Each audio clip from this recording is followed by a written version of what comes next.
பட்டப்பகலில் அரசு கல்லூரி மாணவி வேனில் கடத்தப்பட்டதால் அதிர்ச்சி ஏற்பட்டிருக்கிறது. பேருந்திலிருந்து இறங்கி கல்லூரிக்கு நடந்து சென்றபோது மாணவியை கடத்திய மர்ம நபர்களால் பரபரப்பு ஏற்பட்டிருக்கிறது. கூடுதல் விவரங்களோடு இணைகிறார் செய்தியாளர் மணிகண்டன். வணக்கம் மணிகண்டன், இந்த சம்பவம் தொடர்பான முழு விவரங்கள். வணக்கம். கரூர் மாநகராட்சிக்குட்பட்ட ராயனூர் அடுத்த பொன்னகர் பேருந்து நிறுத்தம் அருகில் ஈசனத்தம் கிராமத்தைச் சேர்ந்த BA படிக்கும் அரசு கலை மற்றும் அறிவியல் கல்லூரியைச் சேர்ந்த மாணவி இன்று 12:30 மணி அளவில் பேருந்திலிருந்து இறங்கி சக மாணவிகளுடன் கல்லூரிக்கு நடந்து சென்று கொண்டிருந்துள்ளார். அப்போது அவர்களை பின்தொடர்ந்து வந்த ஆம்னி வேனிலிருந்து இறங்கி பிரைவேட் லிமிடெட் கம்பெனி ஆரம்பிக்கலாமா இல்ல பார்ட்னர்ஷிப்ல ஆரம்பிக்கலாமா? எது கன்ஃபியூஷன்? ஒரு எக்ஸ்பர்ட் கிட்ட பேசிரோம். எப்படி? பாஸ் வாலா பி தி பாஸ்.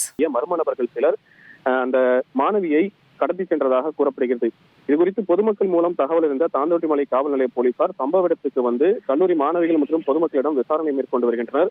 சக மாணவிகளுடன் கல்லூரிக்கு சென்று கொண்டிருந்த மாணவியை பட்டப்பகலில் ஆம்னி வேனில் நடுரோட்டில் வைத்து மர்ம நபர்கள் கடத்தி சென்றதாக பொதுமக்கள் மற்றும் சக மாணவிகள் அளித்த புகாரின் பேரில் போலீசார் தீவிர தேடுதல் வேட்டையில் இறங்கியுள்ளனர்.